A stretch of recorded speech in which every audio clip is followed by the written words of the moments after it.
A Dose of Hope, a story of MDMA-assisted psychotherapy by Dr. Dan Engle and Alex Young. The mental health crisis plaguing our culture today does not stop with suicide. The epidemics of depression, anxiety, PTSD, addiction, and chronic pain are simply expressions of a psychiatric system that is largely devoid of effective methods to deal with the deeper issues underlying the symptoms. Namely, these underlying issues are core emotional wounds, unmet needs of the psyche, isolation or disconnection from one another, a lack of faith in something greater than one's own self, nervous systems stuck in fight or flight, and the empty promises of material success, to just name a few. This is not to imply the current psychiatric field is wrong. It's just incomplete. Current pharmaceuticals have their place when symptoms are severe and need to be relieved. However, they should only be instituted while still looking at the deeper causative factors and working to resolve them. We have another tool that can greatly help alleviate so much suffering that our current system does not address. And in the specific case of chronic severe PTSD, the data is incontrovertible. This tool works.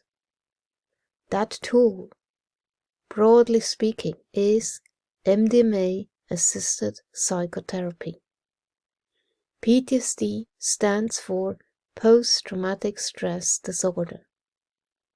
In its classic and severe form, it has been known in the field of combat experience as shell shock and concentration camp syndrome, and this stems from catastrophic exposure to life-threatening events.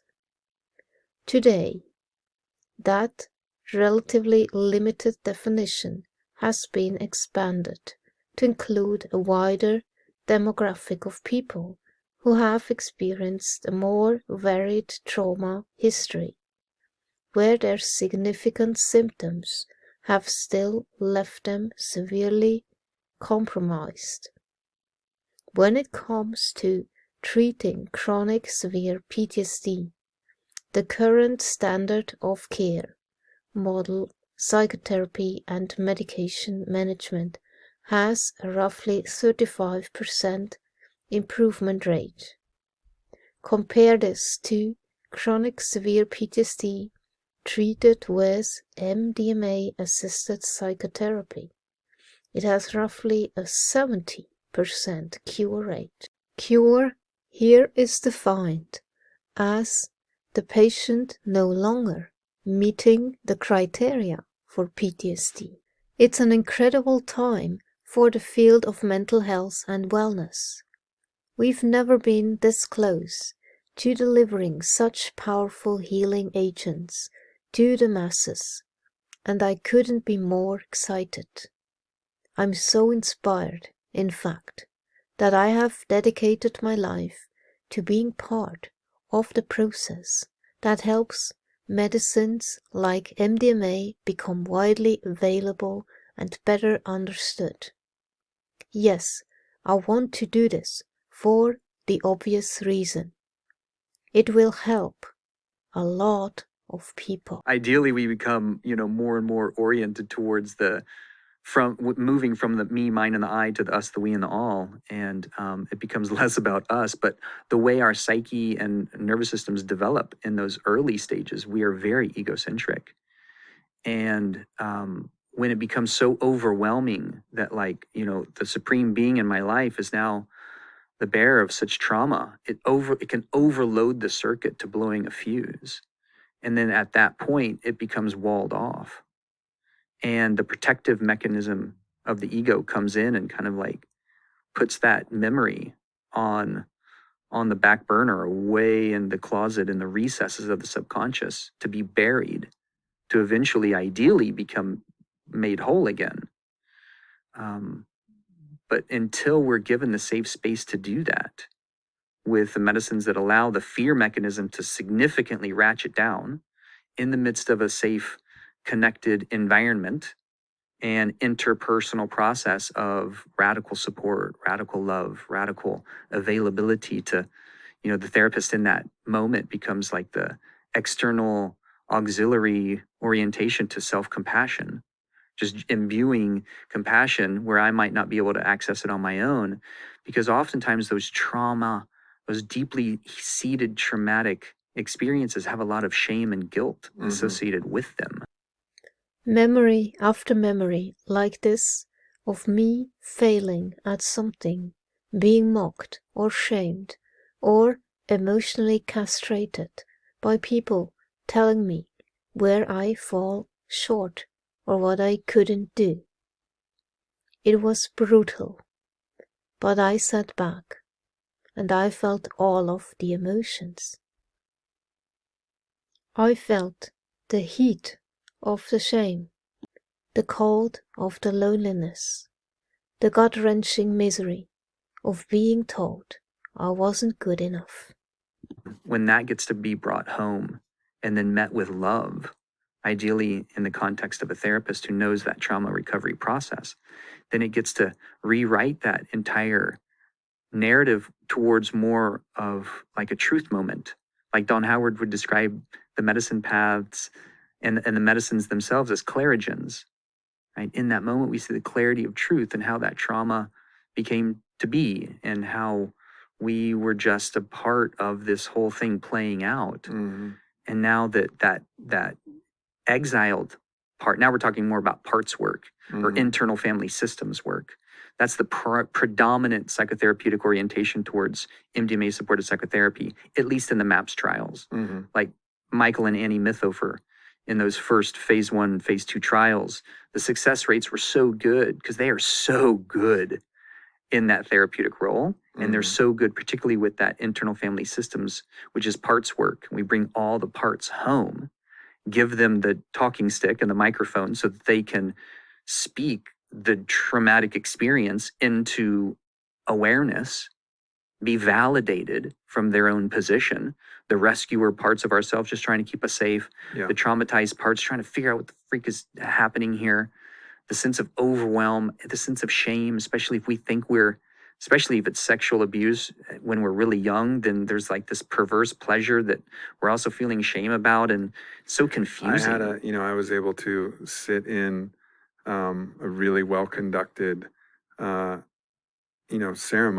As a young woman who had experienced a lot of sexual abuse from her father. And there was, of course, an immense amount of rage, so much rage that the rage would almost cause her to shut down. So there's both rage and shutdown, and she was alternating between rage and being like shut down and immobilized in that paralyzation, the freeze impulse, and then the rage impulse. And then as she worked through that, and she was really masterfully handled through that whole process and allowed to give voice to all of the different feelings and all of the things that she was expressing. And the shame was actually keeping her trapped in a lot of that. And of course, the facilitators were masterful at not even flinching at that level of shame and normalizing it and being like, yes, like all of this is possible and normal. And like, there's nothing to be ashamed about that. And you could see this just weight,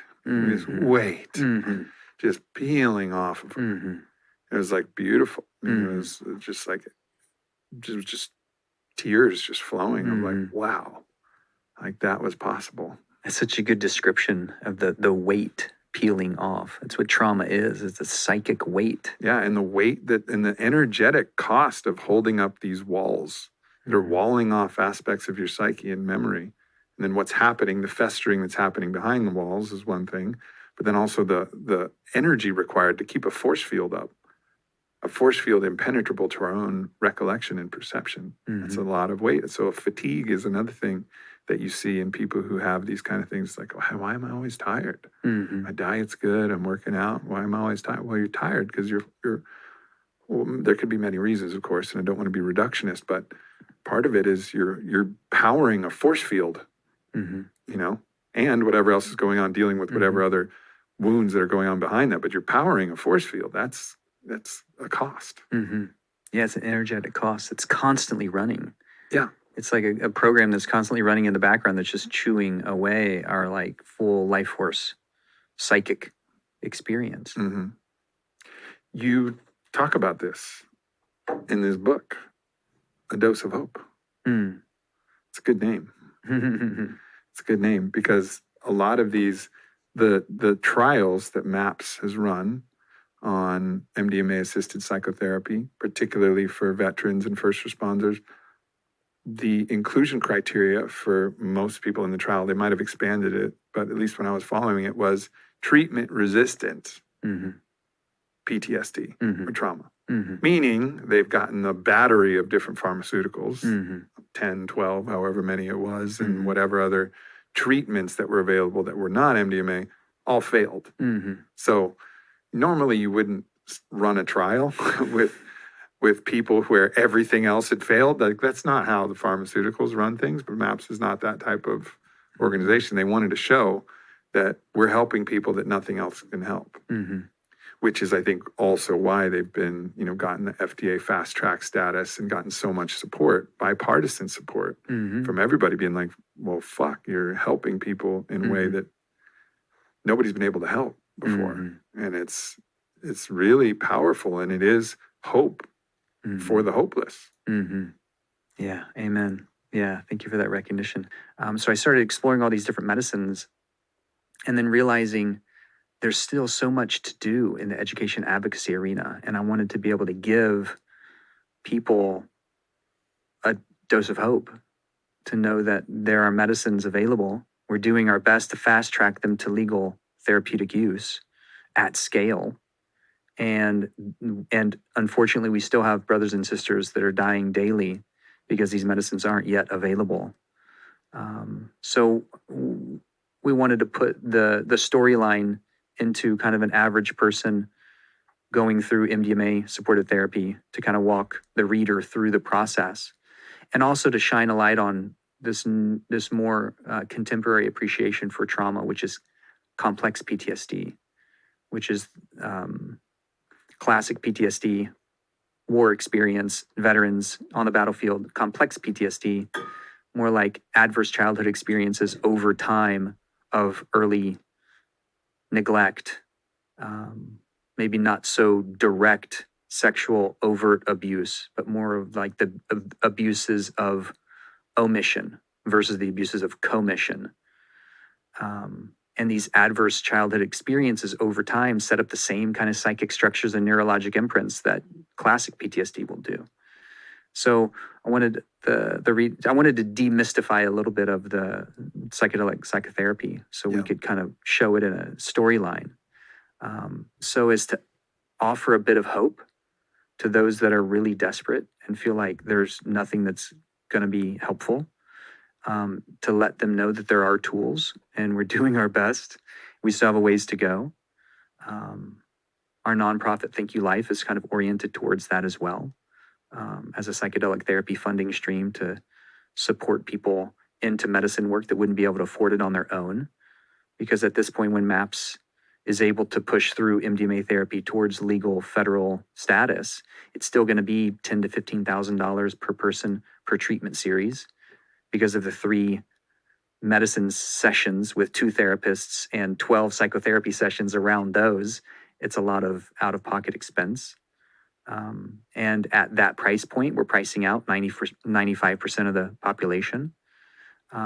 So can we, as maybe some of us have gone through the medicine experiences and come back to wholeness and said, yes, thank you, life. Thank you for my life. can I pay it forward so that somebody else can have that same kind of experience and come back to Mhm. wholeness too? Dangerous waters to try and unpack the trauma on your own without 100%. the guidance. It's not only just one therapist, it's two. It's a masculine and the feminine, and there's a particular way of mastery that really allows these positive outcomes. So you can't even really recommend that. So what do you do? You know, like, and what do we do in this situation for people listening? Are like, all right, cool, this is going to be legal in hopefully within 2 years. You know, I just read something from maps that, you know, Rick had put out and saying like, looks like we're about 2 years out now, but that's a long time to be in hell. It's a long time. It's a long time. So like, what do you recommend? You know, you're saying like someone really needs help and support right now. So oftentimes in the midst of trauma playing in the background, we get stuck in isolation and blame and shame, and being able to connect to support the normalization of that process is key, is coming home to connection, having faith that this process is important. It is a path. It's one of the hardest paths to walk, trauma recovery, which is very much related to addictionology and our like orientation. We have such a high degree of addiction in our society. Gabor Mate, I think he's really right on when he says it's not the addiction that's the problem. The addiction's just a solution to the underlying pain. Yeah, an attempt to solve the problem. Right. So let's not ask why the addiction, let's ask why the pain. And then to bring that into connection. He has a process that he's been unfolding called compassionate inquiry, which is the opportunity to connect around the pain, give it voice, have enough of the associated practices that bring us some degree of buoyance and love and optimism and faith, and be surrounded by people that lift us up. Be really conscious of how we speak to ourselves. If I'm using language that continues to put me into this subjugated place of disconnection from my power, it's totally understandable, especially if I'm having the experience of trauma. So it's kind of like we're being our own internal coach. Like, what would our future selves tell our current selves if we were going through addiction recovery process or a trauma recovery process? What are the different ways that we can find inspiration and levity? For me, it was reading Viktor Frankl's work and understanding that he went through trauma that I will never know, and many of us won't ever know. And he was able to find meaning in it. So to know that there's a possibility for me, even though I might not be yet on the threshold of its full healing, I can still be on the pathway of my own recovery by anchoring to the best of my ability some degree of faith in the process, that help is here, community is here, my own reclamation of my power is here. How can I access it? How can I come into contact with it, even if it's just for a brief moment? What are those aspects that bring me a little bit of levity in the dark storm? A little bit of inspiration when it feels like I've lost all hope? That's what I wanted the book at least to be, is just a little bit of a hope. And then an orientation, ideally to connect people with like-minded, like-hearted experiences of going through their own trauma recovery process, and having an elder and somebody to go to, whether it's a therapist or a council or a collective of a fellowship that has an elder present that can help us reconnect to our feelings, move those feelings, find aspects and avenues to discharge that emotion. Like Bessar van der Kolk says in The Body Holds the Score, Body Keeps the Score. Can we move it through? Can we find breath work? Yeah. Right? Stan Groff, he moved from LSD when that became illegal to breath work. That's a powerful tool for a therapeutic process, a cathartic process. Can we find ways to express it, to continue to allow the stuck energetic to find its avenue. You know, this is going to sound a little cliche, but like to the light. Mm-hmm. That dense, heavy energy, can we find that avenue to the light? So we're finding that sweet spot of having the opportunity to normalize the conversation of what trauma is and how much we are all experiencing some degree of trauma, whether it's our own or the collective. And how do we have these kind of conversations and touch points with other people and find the ways that are called for each of us to at least start chipping away at it, become curious, become available. Like, okay, well, let's do our best